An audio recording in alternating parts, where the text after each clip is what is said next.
بنو کې د ځانګړي اسلوب شاعر نور ولی جان ساقب د لومړي تلین او لومړی شعری مجموعې څراغ د مخکتنه په لړ کې یو درانه ادبي دستوره شوه چې پکې د ګډ د پښتونخوا شاعرانو ادیبانو برخه اخیستې نور ولی جان ساقب په کال 1901 سال وختم کې د بنو سره نږدو په برغزای کلی کې د شیرخان په کور کې سترګې غړاولې وې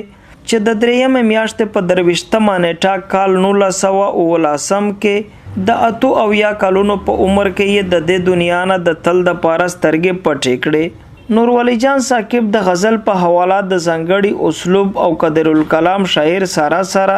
یو پیژندل شوی کاروباري او سیاسي شخصیت هم وو چې د ژوند په هر یو اړخ کې د نورو خلکو په پرتله ځانګړتیاوې لرلې د نور ولی جان ساقب د ادبي او شخصي ژوند په حواله باندې د تنقیدي ټولنې بنو مشر سکتر او د دستوره منتظم عبدالسلام بیتاب او د ساقب وراره او سیمایز مشر سلیم رحمان خپل نظرونه صدا سه وړاندې کوي او ساقب صاحب یو همغیر شخصیت او زه خو دا وایم چې د ساقب صاحب غونډه کسان چې کم دي هغه په معاشره کې ډېر مودې پس پیدا کېږي او دام وي چې بیا ډېره موده چې کم دی هغه د دوی هغه خلا چې کم دی هغه د پتک باندې د خلا نشي پوره کولی و دی جی په خپل عمر شه د چا سره په تاریخ شه خلونه د ترخه کړی په تاریخ شه څنګه بس صرف د شعر او شاعري او خپل کاروبار و د جی د مش سره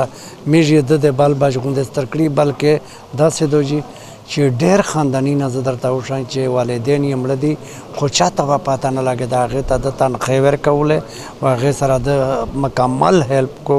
د خو د جي په دنیا په چا په سوچ شي په چا په نظر شي دا کیسې نه دي راوستلې نور ولی جان ساقب د ډېرو کاروباري مصروفیاتو باوجود هم د ژوند تر اخري ورځې پورې د شعر او ادب او شاعرانو سره خپل ادبي رشته دوامداره ساتلې ده هم دغه وجه ده چې نن شاعرانو د مرګ نه وروسته هم